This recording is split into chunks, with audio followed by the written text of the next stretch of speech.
प्रिय मित्रों, हमारी कहानी का शीर्षक है बदसूरत बतख की कहानी। एक जंगल में एक बतख रहती थी। नदी किनारे उसका घर था। उसने 5 अंडे दिए थे, जिन्हें वो दिन रात बड़े धैर्य से सेती थी। उसे अंडों में से बच्चे के निकलने का इंतजार था। आखिर वो दिन भी आया जब अंडों में से बच्चे निकले। नन्हे नन्हे बच्चों को देख बतख बहुत खुश हुई, लेकिन एक अंडा अब तक नहीं फूटा था। वो अंडा आकार में अन्य अंडों से बड़ा था और उसका रंग भी अधिक भूरा था। बतख के नन्हे नन्हे बच्चे नदी में खेलना चाहते थे। वे तैरना सीखना चाहते थे। वे अपनी माँ से बोले, माँ, हमें नदी में ले चलो। लेकिन बतख अपने सारे बच्चों को एक साथ नदी में ले जाना चाहती थी और एक अंडा अब तक नहीं फूटा था। इसलिए उसने अपने बच्चों को इंतजार करने को कहा। सभी नन्हे बतख बहुत उदास हुए, लेकिन उन्होंने अपनी माँ की बात मान ली। कुछ दिन बीते और सबका इंतजार खत्म हुआ। अंतिम अंडा फूटा और उसमें से जो निकला उसे देख माँ बतख और सारे नन्हे बतख हैरान रह गए। वो दिखने में अन्य बतखों से कुछ अलग था। उसके सिर का आकार काफ़ी बड़ा था, चोंच अधिक लंबी थी और पंख मटमैले से थे। उसे देख सभी नन्हे बतख एक साथ बोले, ये कितना बदसूरत है माँ। माँ बतख इस बात पर दुखी हुई। उसे तो अपने सभी बच्चे प्यारे थे। वह सबसे एक समान प्यार करती थी।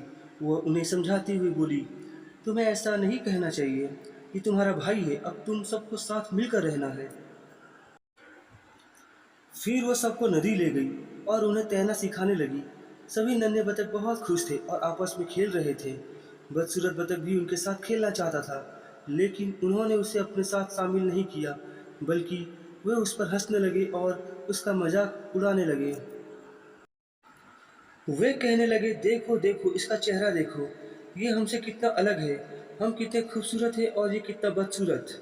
हम इसके साथ नहीं खेलना चाहते, हम इसके साथ नहीं रहना चाहते। बदसूरत बतख उनकी बात सिर झुकाए सुनता रहा। वो अकेला और उदास था। माँ बतख ने उनसे समझाया कि उसे अपने भाइयों की बातों पर ध्यान नहीं देना चाहिए, लेकिन उसकी उदासी दूर नहीं हुई। हर दिन सभी नन्हे बतख मिलकर उसका मजाक उड़ाते और उस पर हंसते थे। धीरे धीरे उसकी माँ ने भी उसके भाइयों को मना करना बंद कर दिया। बदसूरत बतख को लगने लगा कि उसकी माँ भी उसे प्यार नहीं करती। वह ऐसी जगह नहीं रहना चाहता था जहाँ उसे कोई प्यार ना करे। इसलिए एक रात वह घर छोड़कर भाग गया। वह जंगली वनस्पतियों, झाड़ियों और पेड़ पौधों से होता हुआ चलता गया। धूल मिट्टी कीचड़ से सरोवर होते हुए वह आगे बढ़ता गया। कई दिन गुजर गए। आखिर एक दिन वह एक तालाब पर पहुंचा, जिसमें बतखों का एक परिवार तैर रहा था। वे सभी खुश थे। वे आपस में बातें कर रहे थे, खेल रहे थे, मजे कर रहे थे। बदसूरत बतख उनके साथ खेलना चाहता था। वो उनके पास गया और उनका अभिवादन किया। उसने देखते ही वे बतख बोले, कौन हो तुम? यहाँ क्या कर रहे हो? बदसूरत बतख कुछ कहता इसके पहले ही वे फिर से बोले, ओह, तुम कितने बदसूरत हो, हमारे पास मत आना, चले जाओ यहाँ से। बदसूरत बतख ने अपनी परछाई पानी में देखी। धूल मिट्टी और कीचड़ के कारण वह बहुत गंदा हो गया था। वो खुद से बोला, मैं इतना बदसूरत क्यों हूँ? क्या कोई मुझे पसंद नहीं करेगा? क्या कोई मेरा दोस्त नहीं बनेगा? फिर वो वहाँ से चला गया। वो ऐसी जगह जाना चाहता था जहाँ लोग उसे प्यार करें, उसे अपना समझें, लेकिन उसे पता नहीं था कि ऐसे लोग उसे कहाँ मिलेंगे। बस वह चलता जा रहा था। धूल मिट्टी कीचड़ और झाड़ियों से गुजर कर वो पहले से और अधिक गंदा हो गया। कई दिन के सफ़र के बाद वह एक बड़े तालाब पर पहुंचा। वहां उसने भूरे रंग के बतखों को देखा। उन्हें देख वो सोचने लगा कि इनका रंग तो मेरे जैसा ही है। शायद ये मुझे अपने साथ रहने दे, शायद ये मुझसे दोस्ती कर ले। वह तैरता हुआ उनके पास गया और उनका अभिवादन किया। उसे देख भूरे बतख बोले, कौन हो तुम? कहाँ से आए हो? ओह, कितने गंदे हो तुम, कितने बदसूरत हो तुम। यह बात सुनकर बदसूरत बतख ने सिर झुका लिया। वह बहुत दुखी था। वो वहाँ से भी जाने के बारे में सोचने लगा। तभी उन बतखों में से सबसे बड़ा बतख बोला, तुम कुछ अजीब से दिखते हो। पता नहीं कहाँ से आए हो, लेकिन फिर भी मैं तुम्हें अपने साथ रहने की इजाज़त देता हूँ। बस तुम्हें हमारी हर बात माननी होगी। यह सुनकर बदसूरत बतख बहुत खुश हुआ। उस दिन के बाद से वह उनके साथ रहने लगा। वह उनके साथ खेलता, पानी में तैरता और ढेर सारी बातें करता। उन सब का व्यवहार भी उसके साथ बहुत अच्छा था। बदसूरत बतख खुशी खुशी दिन बिता रहा था। इस तरह कई दिन गुजर गए। एक दिन अचानक उस तालाब के पास एक शिकारी आ गया।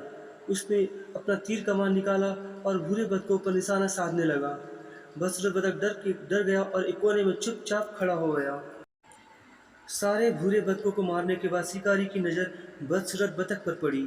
उसे देख वह बोला, अरे तुम क्या चीज़ हो, बड़े बदसूरत हो तुम। इतना कहकर वह चला गया। बदसूरत बतख बहुत दुखी हुआ।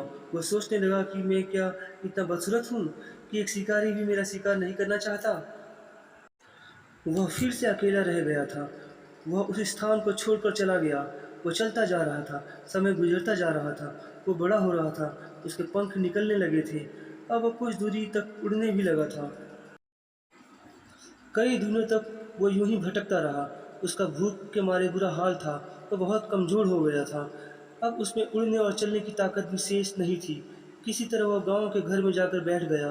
अब उसमें आगे जाने की शक्ति नहीं बची थी। वहीं वहीं बैठे बैठे वह सो गया।